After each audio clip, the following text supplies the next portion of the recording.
Here's a question from 2018.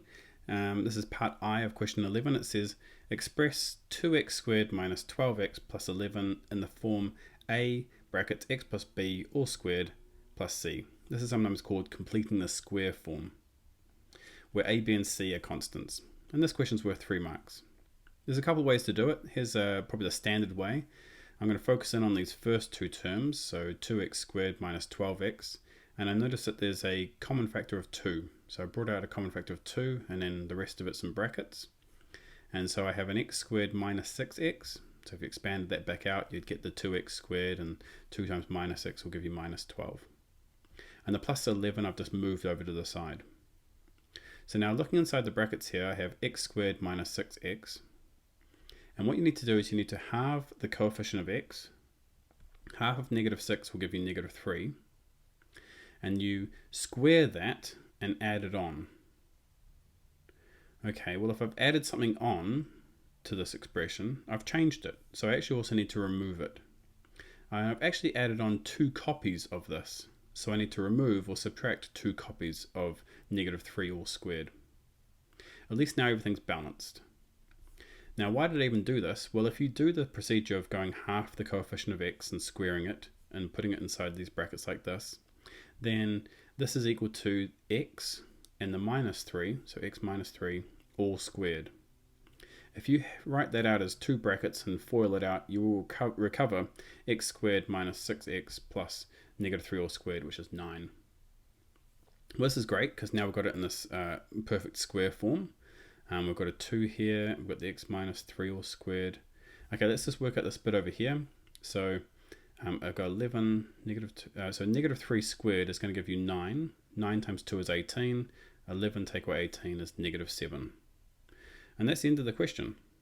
So A would be 2, B would be minus 3, and C would be minus 7. I'm going to show you another way to solve this one. And that's starting with this expression here. So starting with A brackets x plus b all squared plus c, I'm going to look at the x plus b all squared and expand it out. So thinking of this as 2 brackets and expanding it out, you're going to get x times x for x squared. Then you're going to end up with 2bx, and b times b would give you b squared. Now all of this is times by a, so I need to multiply all of that by a. And I've still got a c there as well, by the way. So a times this will give me ax squared. A times that will give me 2abx, and a times b squared will give me ab squared, and I've still got the plus c. This looks more complicated, but we're going to compare that with the expression that we were given, and looking at the coefficient of x squared, in the original expression it's 2, and here it's a. Well, that's telling you that a is equal to 2.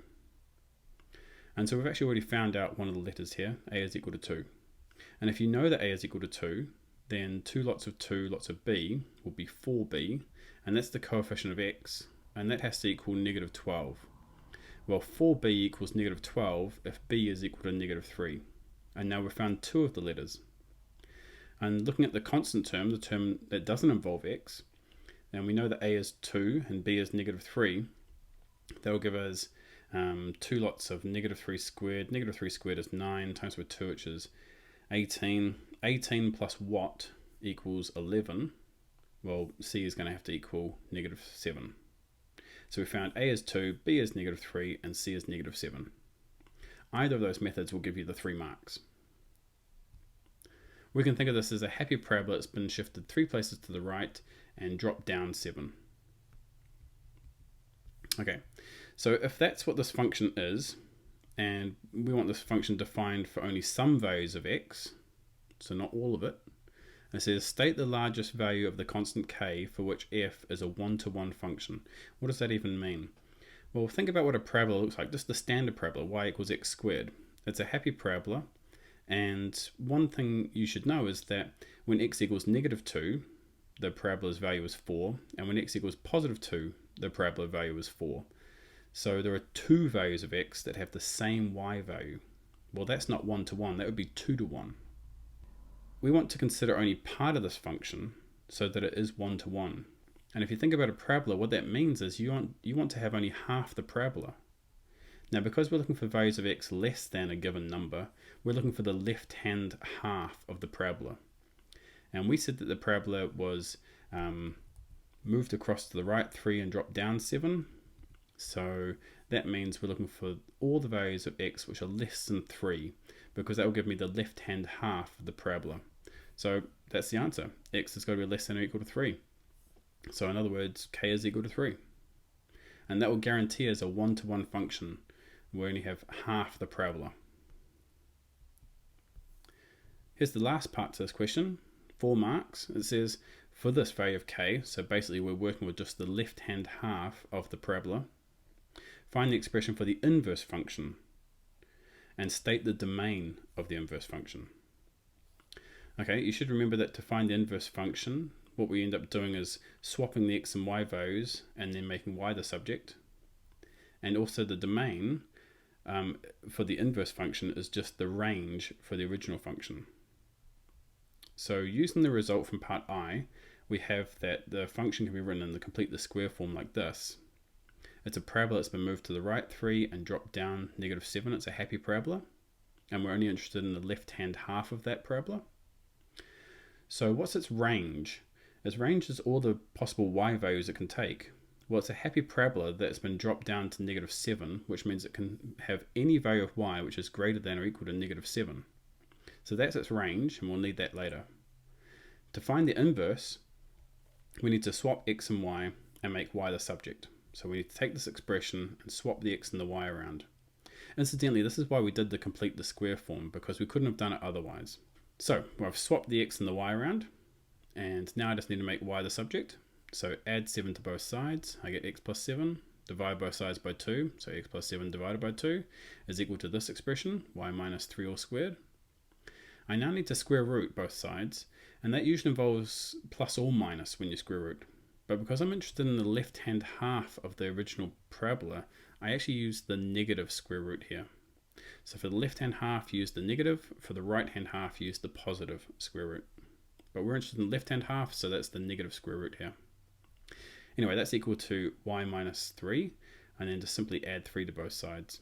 And I've written it in terms of y equals. So y equals negative the square root of x plus 7 all over 2 plus 3. And that's the expression for the inverse function. And the domain for the inverse function is equal to the range of the original function, but with x and y swapped. So instead of having y being greater than or equal to -7, we have x is greater than or equal to -7. That also makes sense in terms of this expression as well. X can't be anything smaller than -7. If it was like -8, then I'd have -8 plus 7, which would give me -1, and over 2 would be -1/2, but I'd be trying to square root a negative number, which you can't do.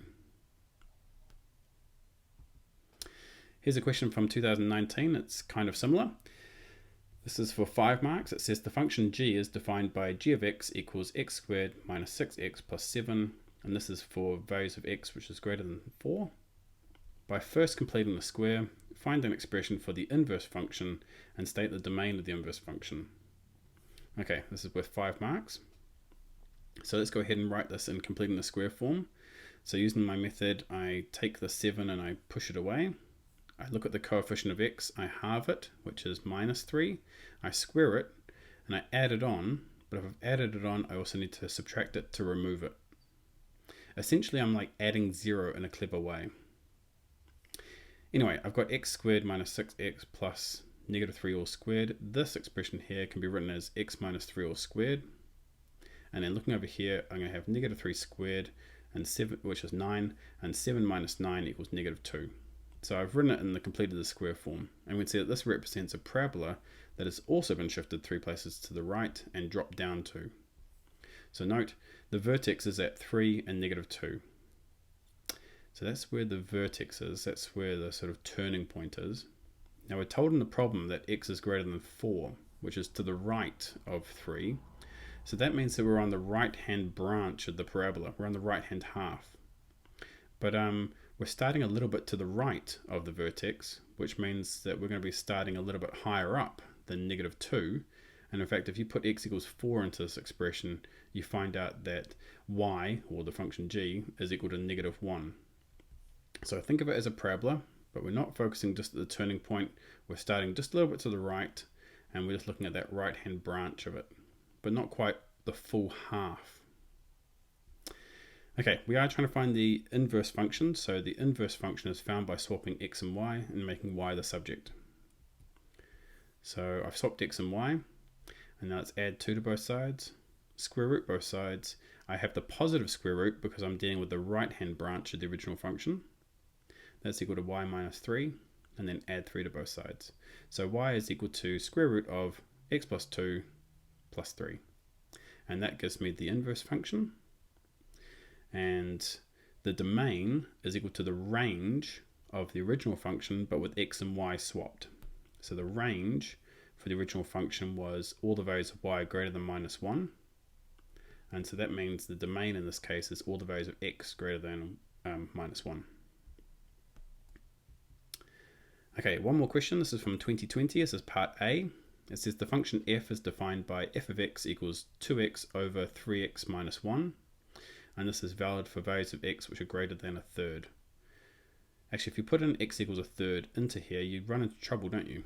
3 lots of a third is 1, 1 minus 1 is 0, and you can't divide by 0. So it is actually important to sometimes have these restrictions, these domains, so that the function is even defined. Anyway, this first part is worth 3 marks, and it says find an expression for the inverse function.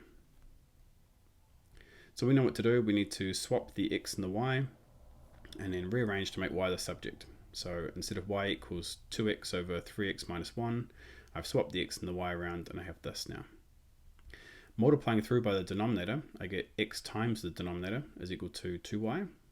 Expanding this out, we're going to get 3xy and minus x.